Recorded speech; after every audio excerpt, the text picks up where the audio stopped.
Islamic scholars کے بیانات سننے کے لیے ہمارے آفیشیل چینل الرحمان ڈیجیٹل کو سبسکرائب کیجیے۔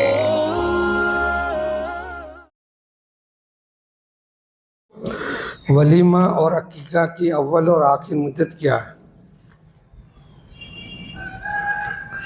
عقیقہ کے بارے آتا ہے کہ بچہ جب پیدا ہو جائے تو 7ویں دن ہی اس کا عقیقہ کیا جائے، اس کے نام کو بھی حتمی شکل دی جائے، سر کے بال مڑا کر چاندی کے برابر، سمجھو کہ چاندی صدقہ کرتے ہیں جتنا اس کا وزن ہے، یہ کام 7ویں دن کرنے ہیں۔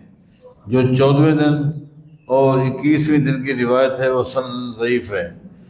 7ویں دن جو نہیں کر سکتا پھر وہ زندگی کے کسی حصے میں بھی اگر وہ عقیقہ کرتا ہے تو ہے تو صدقہ، لیکن عقیقے کے حکم ہے۔ یہ عقیقہ ایک عقیقے کا حکم، وہ عقیقہ نہیں ہے لیکن عقیقے کے حکم میں ہے۔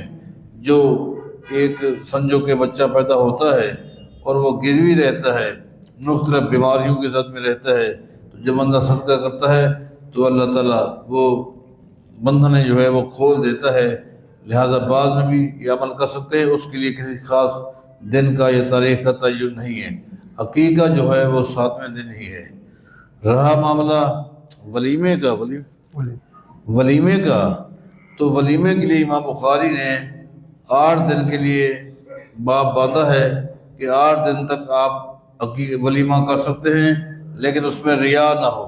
مطلب یہ ہے کہ مختلف علاقوں میں یا مختلف افراد کو آپ دعوت دیتے ہیں، کچھ کو آپ نے پہلے دن بلا لیا، کچھ کو آپ نے دوسرے دن بلا لیا، افراد زیادہ ہیں، یا پہلے دن آپ نے کسی شہر میں ولیمہ کیا ہے، پھر کچھ آپ کے ساتھی کسی اور شہر میں، یا آپ وہاں جاتے ہیں، تو 8 دن تک نہ یہ عمل ثابت ہے، آپ کر سکتے ہیں۔ واللہ اعلم بالصواب۔